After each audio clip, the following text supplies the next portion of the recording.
Our speaker tonight is Dr. Mike Long of UCD. It sort of crossed my mind that he literally hardly needs introduction. He's so well known, but in the community here. But on the other hand, since we've got people coming from across the world, I'd better go and give you a little short bio. So go for it, Carl.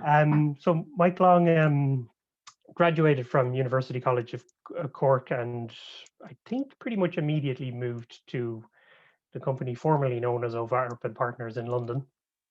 Following roughly a decade there, he had a few years with the company formerly known as ESPI in Dublin. And then nearly a quarter of a century ago, he became a lecturer in University College Dublin. And that ages both of us, because I was in his first class. So Mike got his PhD there a short time later. And he's had a long connection with the Geotechnical Society and presented the second Hanrahan lecture to the Society 3 years ago. Now, just on that, the third lecture was scheduled to be last year. That's to be given by Trevor Orr, and we're kind of hoping we can go ahead with that in October of this year. So keep an eye out for that as well.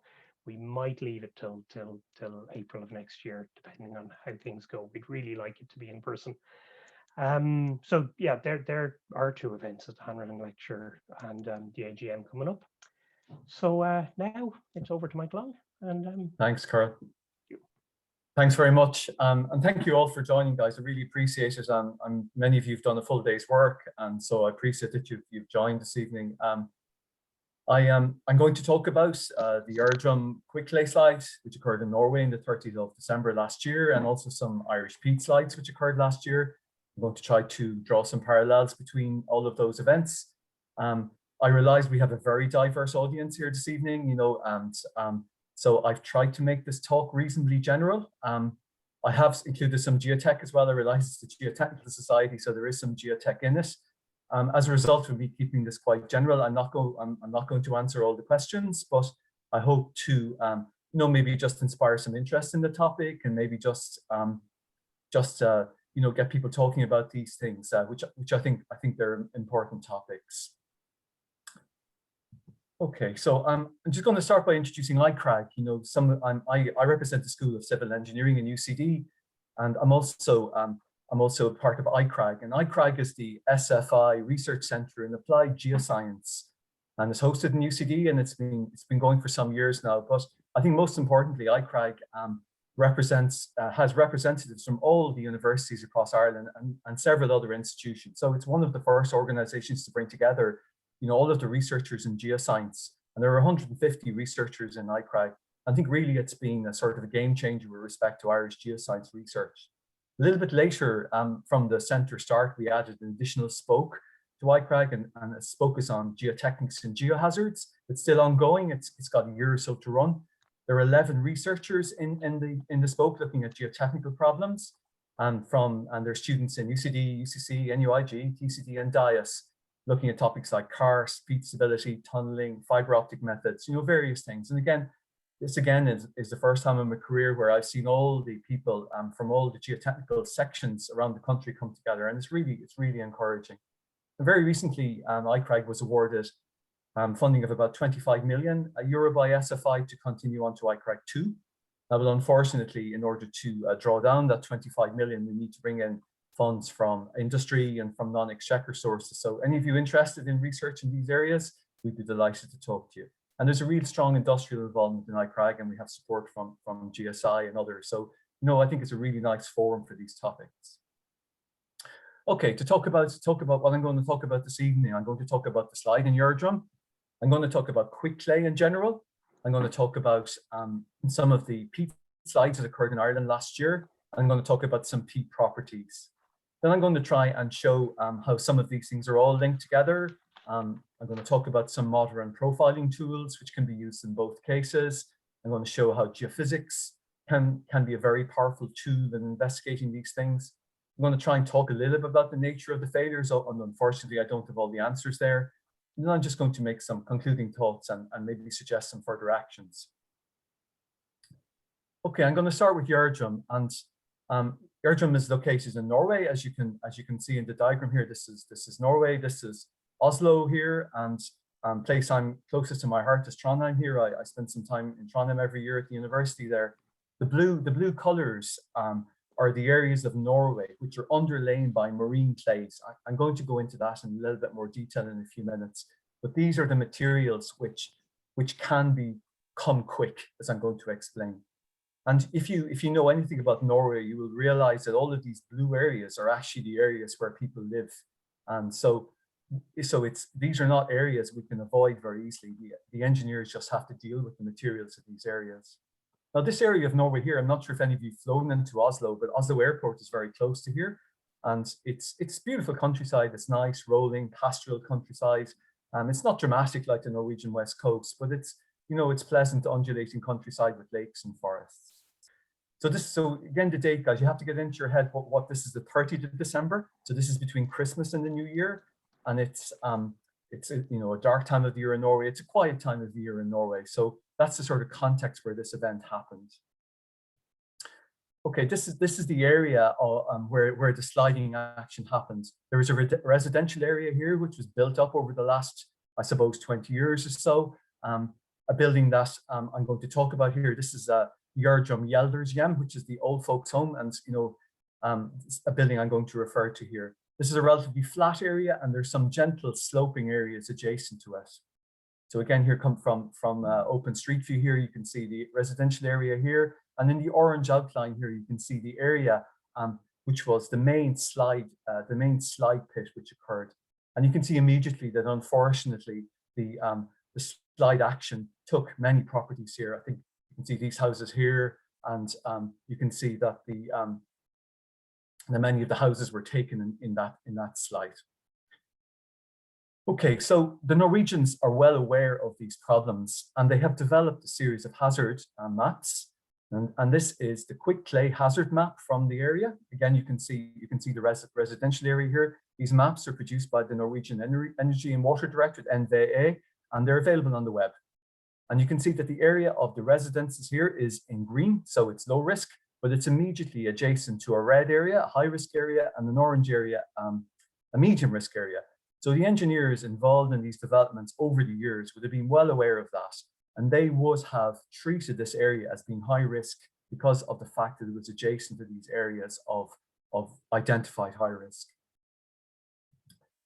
So this is the first image that would have appeared after the slide happened. So the first alert was about 4 o'clock in the morning on the 30th of December.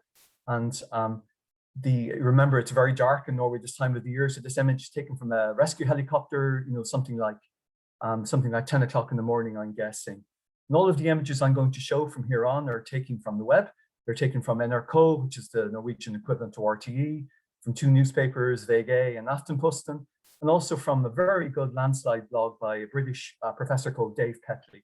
And if any of you haven't looked at that blog, it's a fantastic resource in landslides.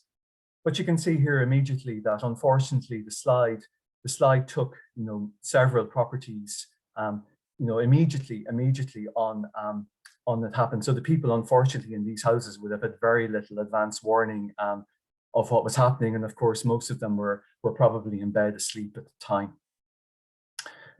And this again is an image. This is a satellite image which is taken 3 or 4 days later on the 30th of January. This is a high resolution satellite image from an organization called Planet Labs. And this image is actually on that landslide blog that I mentioned. So it's again on the web. But here again, you can see the head of the slide, and you can see the properties that were taken. But if you examine it carefully, you will see that over the period between the 30th of December and the 4th of January, the landslide has retrogressed backwards, and it's taken some more properties, unfortunately, during that period. And again, from Planet Labs, just to show the entire area. Here you have the area where the buildings are, and that we looked at more closely. This is the main area which supplied the material from the landslide. It's thought that much of the material came from the western side here. The landslide is very mobile. The material is very mobile once it's disturbed, and I'll explain that. So the debris from the landslide moved approximately 2.2 kilometers down a small creek here and deposited large amounts of material downstream in farmland downstream. So this is an image taken from one side of the scar. And again, I think the snow here accentuates the issue here. And you know, us geotechnical engineers look at images like this and we get excited about them as we think about shear strength and we think about failure mechanisms and we think about numerical modeling and stuff like that. But I think we can't lose sight of the fact that the human tragedy associated with this event is huge. You know, there were 10 fatalities, there were 31 properties destroyed, there were 1,000 people evacuated. So I think really we have a really strong responsibility here as engineers when we deal with these matters. They're not just technical events. There's really large human tragedy involved in them. And this is a picture taken from the western side, and you can see probably the full area here, which supplied the material in the slide. I have a friend whose first cousin lives in one of these houses up here. I can't remember exactly which one, but that person hasn't slept since the slide. And you know, you can understand that.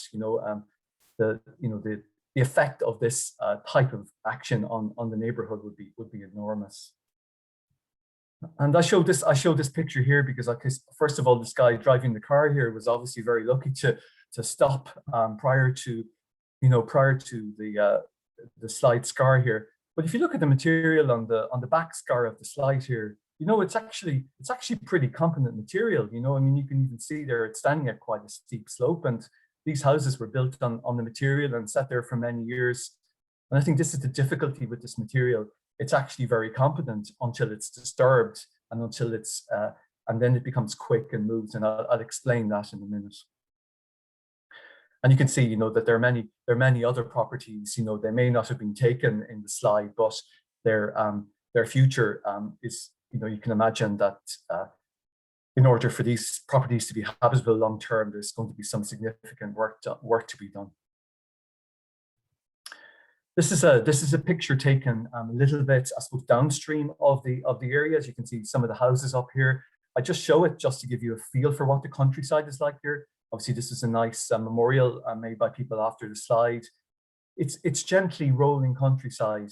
You know, the slopes are no more than 10 degrees maximum. That would be a steep slope in the area. So it's just gentle and undulating terrain. Okay, to talk about quicklay. What is quicklay and how is it formed? So remember, these are marine clays. So these are materials that were laid down under the sea, you know, relatively speaking, a long time ago. So they were laid down, of course, then in the sea. So they were laid down in an environment where there was lots of salt. So there was a lot of salt, particularly Na+ in the environment. Then you had isostatic uplift. So the ice which covered this Northern Europe. So these sort of conditions prevail in Sweden and Norway and maybe in Canada. So it's a sort of a Northern hemisphere problem. So then you had isostatic uplift. So the ice retreats, the land rises up. And so then these marine clays are now in the air. They're exposed above the sea level. So of course, what will happen is that rain will fall and you will get percolation of groundwater, you know, from the rocks underneath. And it's the effect of the rainwater and the groundwater percolation that leaches or washes the salt out from within the clay. And this is the critical thing. So if these salt ions are leached out from the clay, these quick conditions can develop. Now, for the geotechnical engineers, what that means is that if the salt is leached out, this diffuse double layer, which is the water molecules around the clay particles, expands. You get some repulsive forces between the clay particles, and then these quick conditions can develop if the material is disturbed, as I will explain. And like all things in nature, it just doesn't stop there. The process is ongoing. You know, it's ongoing, and as time passes, some more ions are introduced, magnesium ions and calcium ions principally, and these can ultimately change the behavior of the material from quick back to non-quick again. So it's complicated. And also the specific areas which get leached are not easy to identify. So it depends on the details of the topography, the bedrock, the actual small details of the permeability within the ground as to which areas the groundwater got in and leached and removed these salt ions. So it's not simple. But this is a sample of quick clay as it was taken from the ground. It was a 54mm diameter sample, a piece cut out, put in the lab. And as you can see here, it's actually taking a considerable weight here. So quick clay is actually a very good material once it's not disturbed. And you could see that on the back side of the scar there. You know, it was very happy to sit there at the back of the landslide. This is a sample of quick clay from a research site near Trondheim that I was involved with last summer. And you can see that the sample here is actually an excellent sample. There's no problem with it. It's competent. There's no problem handling it, bringing it back to the lab. So it's in its undisturbed state, the material is really competent. Unfortunately, if the material is disturbed, it turns into a liquid. And it can do that because of the fact that it no longer has these salt ions binding the clay particles together, essentially. So here, the material has been remolded in the lab using a spatula. So the same sample that we saw in the previous picture was taken, and a spatula was used to remold it. And you can very quickly turn it into a liquid. This is an example of a landslide here. Now, this is a very small landslide in a place called Hobel. So there was a slide to our left here. The material was disturbed and it flowed and blocked the road here. So, you know, the disturbance here wasn't dramatic, but you can, I hope you can see what happens here. So the material is very good unless there's some triggering mechanism which disturbs it, and then it turns into a liquid, you know, as it did in Gjerdrum on a very large scale. Of course, then, you know, by a corollary here, if you get your disturbed material, your remolded material, and you get some table salt, and you add table salt back into the material and mix it up, you regain the strength of the material. And this is remarkable, really, you know, that you can show very clearly the effect here of introducing the salt. So again, for the geotechnical engineers, we love numbers. The engineers love numbers. So a sensitive clay is defined as a clay where the strength of the clay, Cu, divided by the remolded shear strength of the clay is greater than 30. But specifically, a clay is quick if the strength of this remolded material, the remolded material, is less than 0.5 kilopascal. And 0.5 kilopascal is a tiny number. So Norwegian engineers are really used to these materials. They're well able to predict their occurrence. They would use things like the liquidity index. Again, this is one for the geotechnical engineers I'll come back to. If the liquidity index is greater than 1.6, and you can determine the liquidity index in a test for 25 euros, they have a good idea that it's quick. Or if BQ, again, I'll explain this, in the cone penetration test is greater than 1, they have a good idea it's quick. So Norwegian engineers and Swedish engineers and Canadian engineers have good experience of these materials. This is a borehole from Gjerdrum. This is for the geotech engineers. Now, I have two reasons for showing this borehole log. First of all, just to give you an example of what the properties of this material is like. And second of all, just to point out that this borehole was drilled in December 2020 and January 2021, in other words, after the slide. And the data is immediately put up in the web. So I spent 5 minutes, I suppose, searching the web, and I was able to download 21 geotechnical reports on the developments around Gjerdrum over the years. So, you know, this is really remarkable, I think, remarkable openness and transparency by the Norwegian engineers that, you know, they're willing to put the information on the web straight away. You know, there's no attempt made to hold this information back. It's there available to the public, which is remarkable, really. So what you have here in this particular borehole is you've got a dry crust, you have a water table at 2 meters, you have a low to medium sensitive clay, and then you have this quick clay from about 17 meters down. Water content of the material is about 37%. And, you know, engineers would look at that and say, it's not a bad material, only 35%. Its density is 1.9 or 2 megagrams per meter cubed. Remember, water is 1 megagram per meter cubed, and concrete is 2.4 megagrams per meter cubed. So again, it's good material in its undisturbed state, and it's of low plasticity. And again, that's important. I think the fact that it's low plasticity could have some implications. These are the famous sensitivity tests. So this is a plot of sensitivity versus depth and a plot of remolded shear strength versus depth. And you can see that below 17 meters, the remolded shear strength drops below this magic number of 0.5 kilopascal. So you have these quick clays below 17 meters. And the liquidity index, again, for the geotech engineers, exceeds 1.6 in the quick clay. So it all works. So the parameters of these clays in Gjerdrum are exactly as the Norwegian engineers would have expected. So they were correct to deal with this area as a high-risk area. It definitely has a quick clay. This one, again, I'm sorry, is for the geotech engineers. This is a particle size distribution curve, which tells you the distribution of particles in the material. So it shows you how much clay you've got and how much silt you've got. The red lines are from Gjerdrum, again, data from the web, from tests done this year. And the brown lines are from published data for Norwegian quick clays. And you can see the Gjerdrum material is just normal Norwegian quick clays. It's got a clay content of some 30% or something like that, and a silt content of some 65%. So it's called a clay, even though it's got a high silt content, because it behaves like a clay, and I think we could see that. But the fact that it's got a high silt content is actually really important, and we'll come back to that also. Okay, so that's Gjerdrum and some of the properties of the quick clays there. I'm now going to have a look at some of the Irish peat slides that occurred last year. So peat slides in Ireland are not a new event, and they've been happening and they've been recorded for a long time. And perhaps the most well-known, unfortunately, in terms of the fatalities, is a slide which occurred at Knocknageia near Killarney, a place close to my heart, in 1886. And what you had here was you had the head of the landslide here, so there was a failure here, and then you had the material produced into the creek and flowed downstream here and ended up in the lakes of Killarney.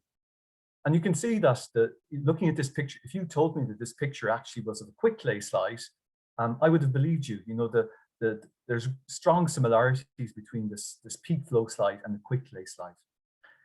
Unfortunately, there were 8 people died on this slide from the Donnelly family, and that's why this memorial was made in Killarney. And you can see that if any of you are interested in this, you can visit it. Lloyd Prager, I'm sure many of you have heard that name. He was a fantastic man, a real polymath.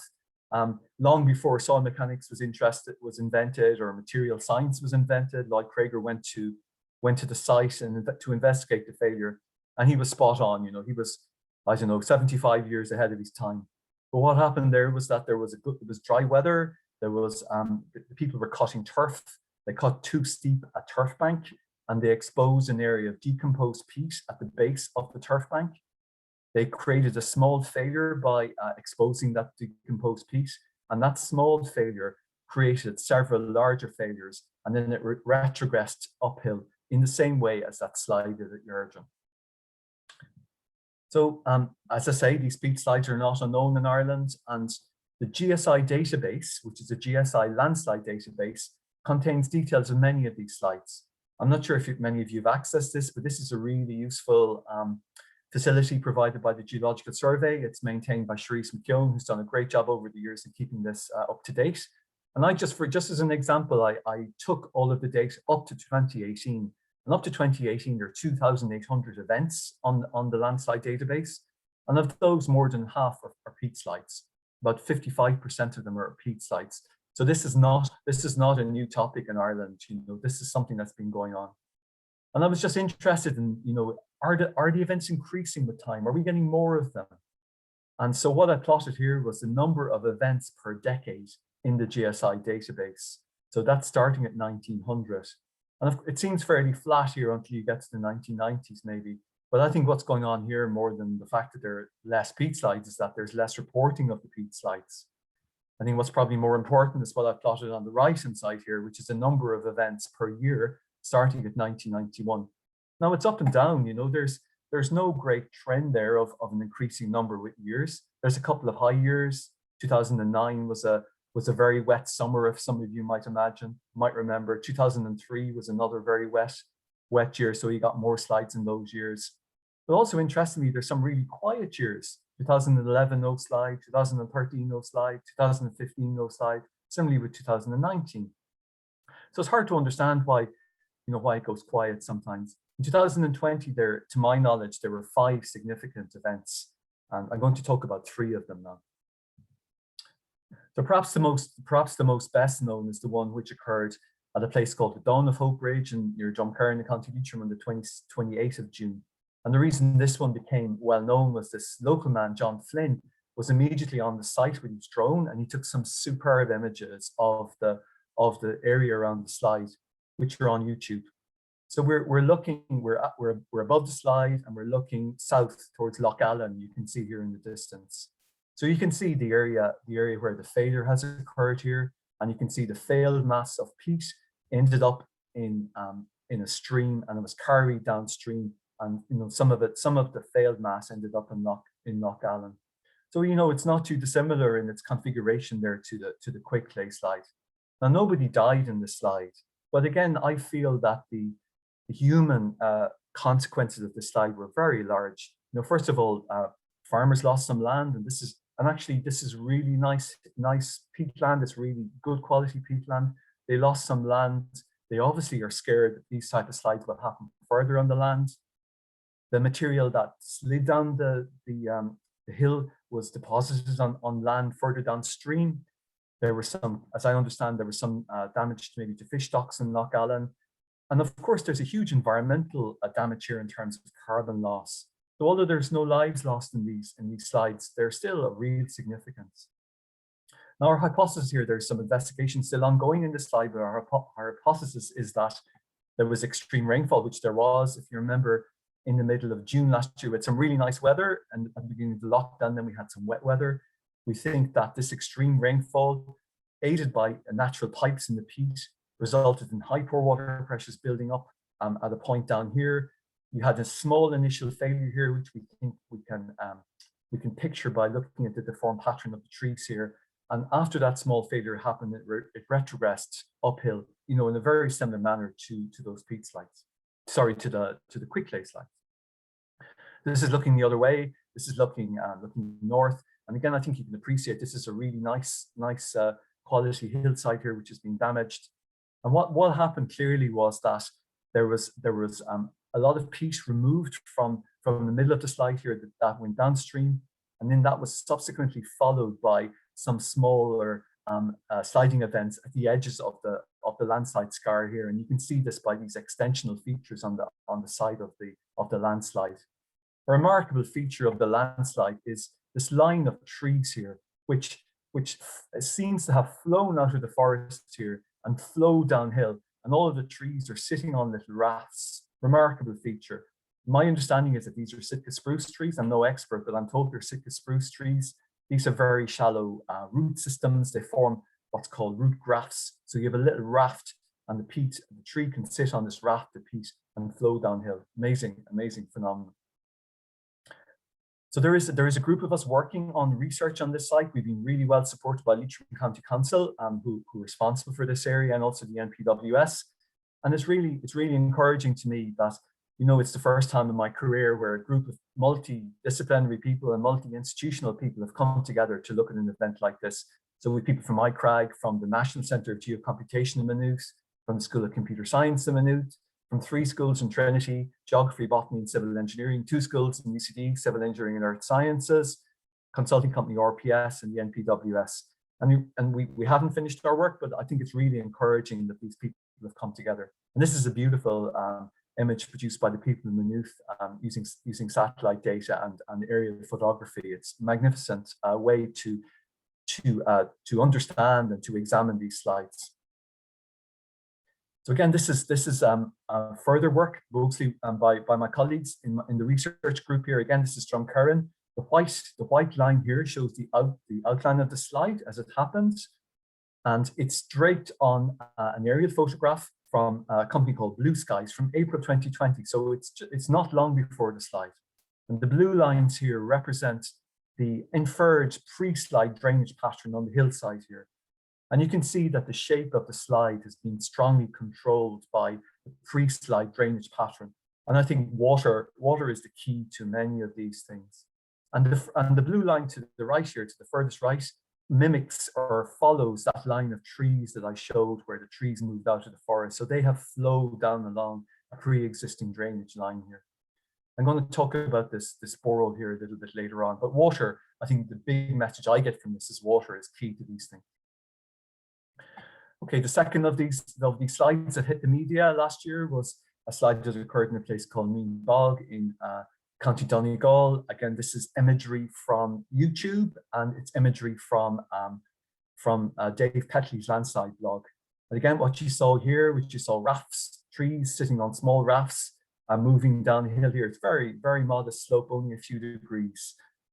Again, the postulation is that there was a small failure at the base here, and that the small failure resulted in a further sliding and retrogressing uphill slightly here. And again, I think you can see that clearly by these extensional landforms that were formed after the initial slide.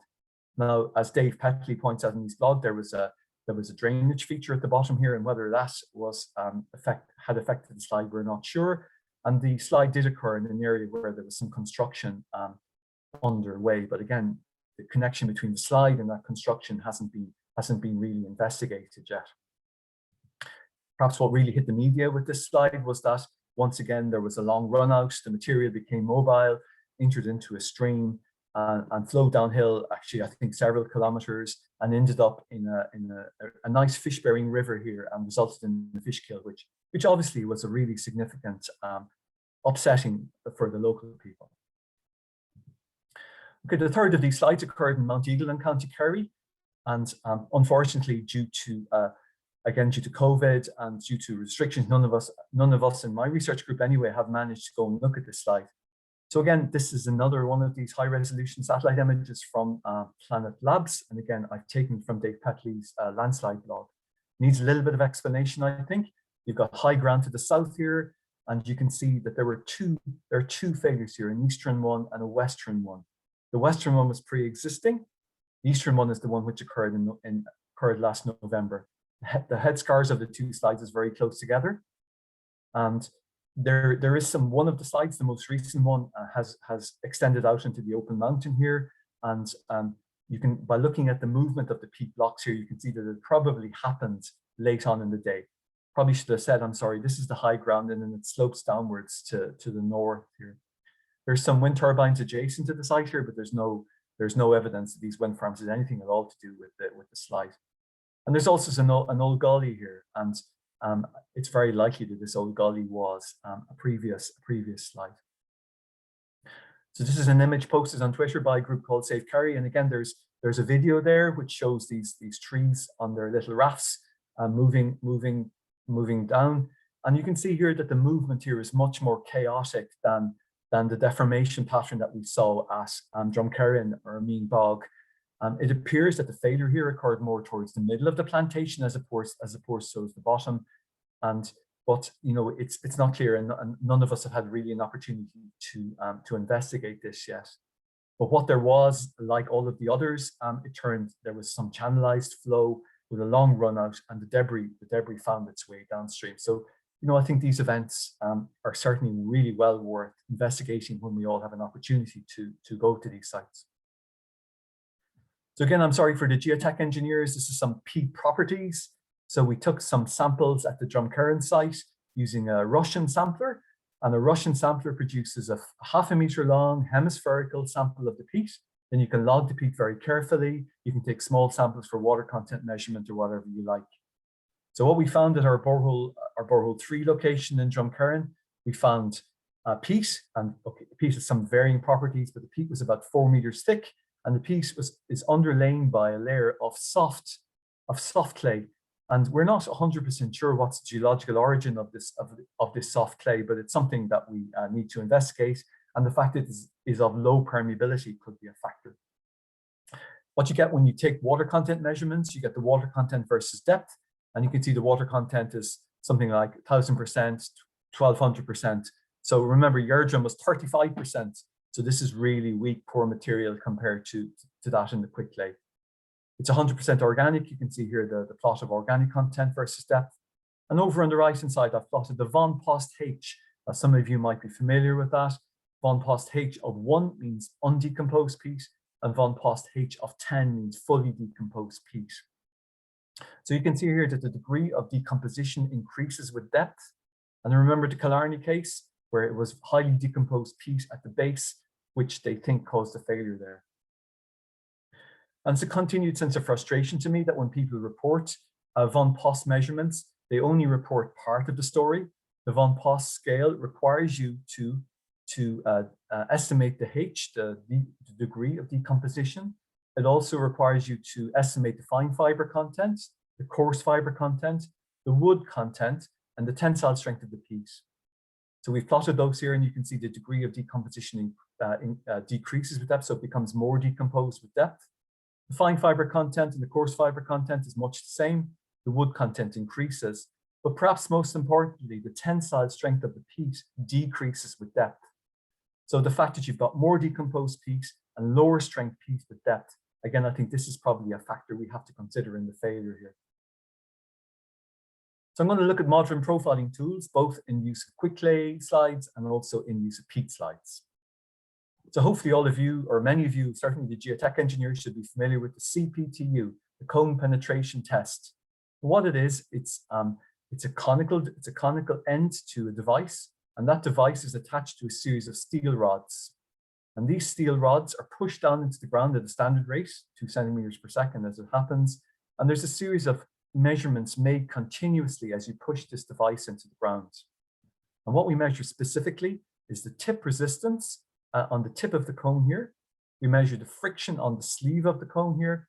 And perhaps more importantly, as water is my main concern here, we measure the pore water pressure that's generated as you push the cone into the ground on this filter here. Very, very powerful device on onshore geotechnical investigations and offshore geotechnical investigations. People have criticized the use of this device in peat because they say it's too small. It's only 37.5 millimeters in diameter, and that the effective fibers dominates everything. So what we try to use instead of the CPTU is we screw off the cone tip and we replace it with a ball. We replace it with a ball which has got 10 times cross-sectional area. We do the same things. We measure the end resistance and we measure the pore water pressure as it's penetrated. But because it's bigger, it's much less susceptible to the fibers, and we think it gives you a much better representation of the global strength of the peat. So again, this is an example from Gjerdrum. This is the same borehole that I spoke of earlier on. This is data from January this year. Again, data that was put up on the web more or less immediately after it was taken. Here again, you have the same borehole. So you've got the dry crust, the non-sensitive clay, and the quick clay. And you can see that the end resistance here, QT, is reasonably constant with depth, maybe 0.8 of a megapascal or 800 kilopascals or something like that. The sleeve friction is very low, as you'd expect in these remolded materials. Once these materials get remolded, you'd expect very low skin friction. But perhaps the diagram on the right-hand side here is the most useful from a geotechnical point of view. This is the pore water pressure that's generated as you push the cone into the ground versus depth. The gray dashed line is the pore water pressure that was in the ground before anything happens, the hydrostatic line. The red line is the pore water pressure that was generated during the penetration of the cone. And you can see there's a big gap between these two lines. And that's because the material is behaving as an undrained material. There's no drainage of the pore water pressure happening during the penetration of the cone. And I think that mimics what's happening in the slide. The slide happens very quickly, and there's no time for the pore pressure to dissipate. So it's an undrained case. The blue line here is really one for the geotech engineers. It's BQ, which is the normalized pore water pressure parameter. And if you remember, I said that it should exceed 1 in quick clays, and sure enough, it exceeds 1 here. So once again, the Gjerdrum material is behaving like a classical quick clay. These are some CPTU and piezo tests from the wind farm site in County Tyrone. Unfortunately, we haven't had a chance to go to Drumcarran yet because of COVID and whatever, we haven't been able to access the site for this sort of work. Again, we have the end resistance, the sleeve friction, and the pore water pressure in the peat overlying granular material at this particular site. The green line is the ball, the bigger one, and the red line is the cone, the smaller one. And you can see the ball profile, although it's very similar to the cone profile, it's much smoother. So we think it's giving us a better representation of the strength of the peat. The values here are about 80 kilopascals, so they're 1/10 of the value of the quick clay material, so much, much softer material as we know. Sleeve friction values are also very low, but again, focusing on the pore water pressure, here's a hydrostatic line. The water table is at the ground level in most of these peat sites, increases with depth gradually. The red line and the green line are the water pressures that were generated as you push these devices into the ground. And here you can see there's much lower gap between the two lines. And this is because, unfortunately, the penetration of these devices into peat is not undrained, it's partially drained. Peat's got high permeability in this particular condition. So therefore, unfortunately, it's behaving as a partially drained material. And I think this is also, unfortunately, what's happening in the landslide. it's not behaving as an undrained material, it's behaving as partially drained, which complicates any analysis. I'm going to talk briefly about geophysics. Geophysics is something that I've worked with since I started work a long time ago. Initially, it was treated as by geotechnical engineers essentially with skepticism. And over the years, I think people have developed a lot of confidence in geophysics. And now personally, I think geophysics is a fundamentally important technique to use in any investigations. But in quick clay, geophysics is used extensively for determining where's the bedrock and that sort of thing. The shear wave velocity measurements are used to determine the clay properties, for example, the undrained shear strength and compressibility. But specifically here, I'm just going to focus on looking at using resistivity to delineate quick clay.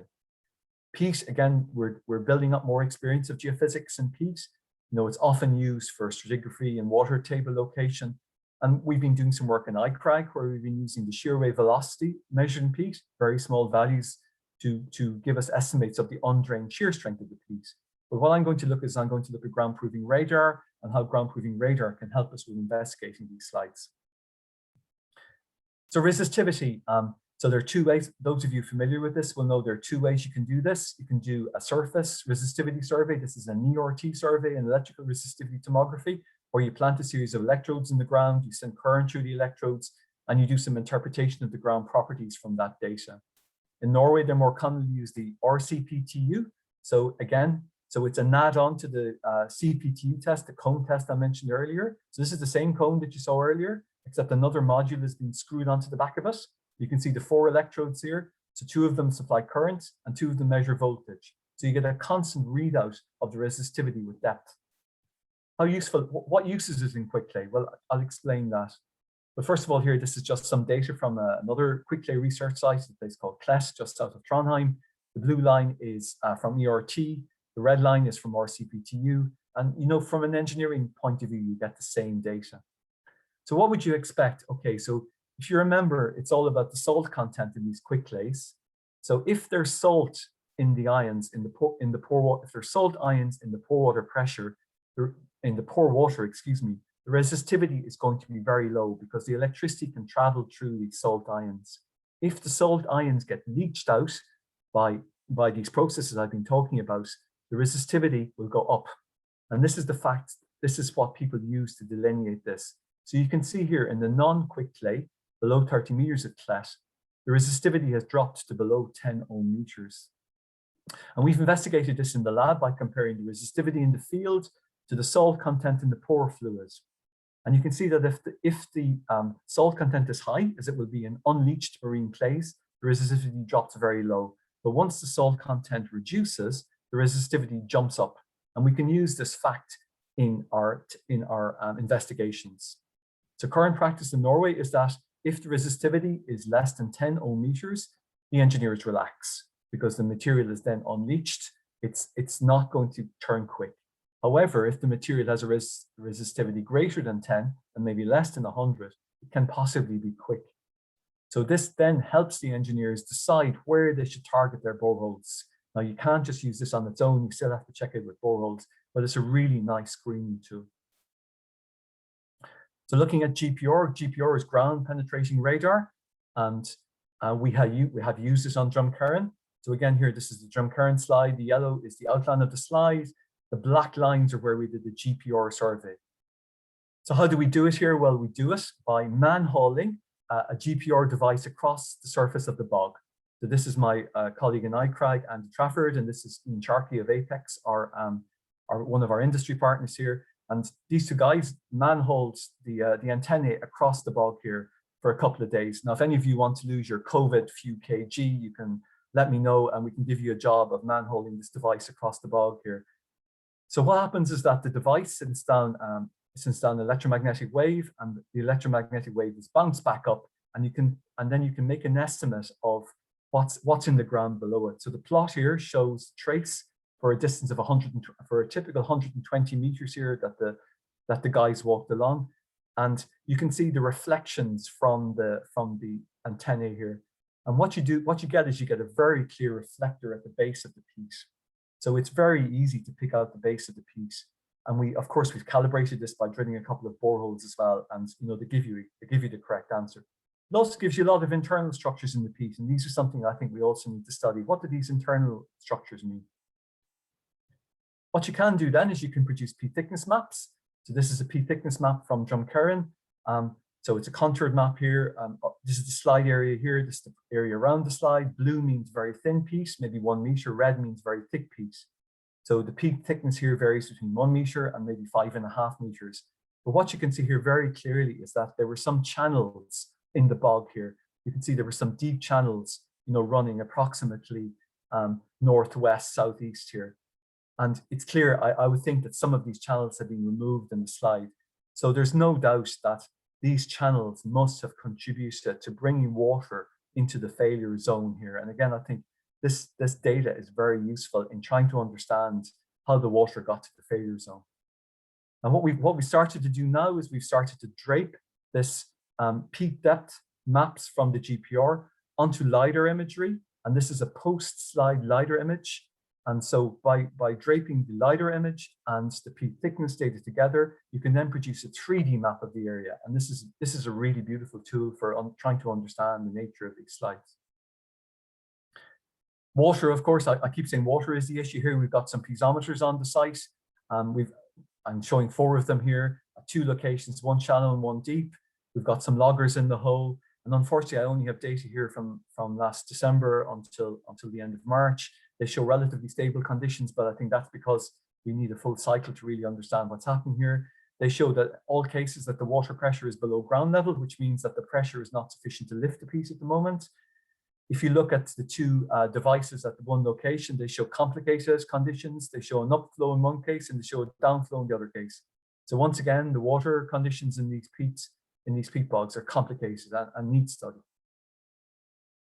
So just look at causal factors. So remember the quick clay. The quick clay is fine unless you disturb it. So it needs a triggering mechanism. And there's a couple of very famous quick clay slides, which many of you may have seen in the literature. There's a famous landslide in a place called Rissa, which occurred in 1978. And the Rissa slide was caused by a farmer excavating for his barn and depositing the material at the edge of the lake.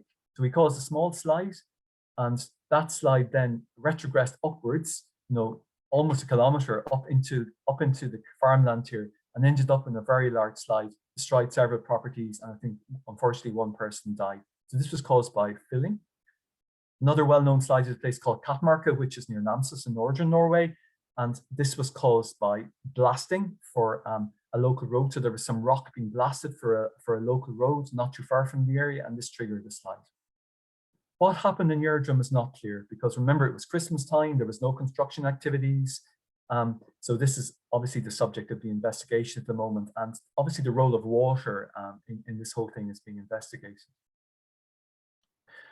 So from these 22 geotechnical reports that I downloaded from the web, it's very clear to see that there's been significant engineering works carried out in the Gjerdrum area over the years to mitigate against the risk of slides. So the engineers knew there was a risk, and they did their absolute best to try to mitigate against them.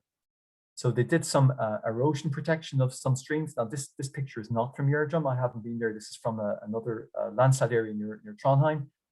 So they did some erosion protection like this. They regraded some of the slopes. They built some stabilizing berms. And there's many examples in the documents of some very careful stability analyses. So they were calculating stability, and they were looking for high factors of safety. The Norwegian codes require a higher safety factor in quick clay areas than they do in non-quick clay areas. So I think what I understand, of course, everything is up for discussion in this Gjerdrum investigation, but they're particularly looking at the role of water, and they're particularly looking at the potential for erosion, both internal erosion and external erosion in the material as to the possible cause of the slide. The peat slides are difficult to analyze, and many of these pictures are here from my colleague Paul Jennings. So these slides, we don't know what this failure surface in these slides is like. Certainly the 3 slides I spoke about, we don't know what happened there. The failures can occur in the peat itself, within the peat itself. It can occur on these hard pan surfaces. It can occur on mineral soils. It can occur at the interface between the peat and the mineral soils. The one thing that's possibly in common with all of these failures is that the failure often occurs at a horizon where the permeability contrasts, where there's a permeability contrast. So in other words, where you can potentially get high pore water pressures. So, we need to work more to understand these things. And I probably should have mentioned as well that the failure surfaces in the quicklay are actually in the quicklay itself, because these quicklays are very deep. So many of you also will be familiar with natural peat deposits have natural piping systems in them.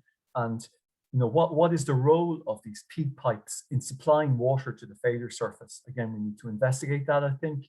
And also, what's the role of anisotropy, of permeability of peat? Peat's got a complicated permeability. It's going to vary with stress. It's going to vary with direction.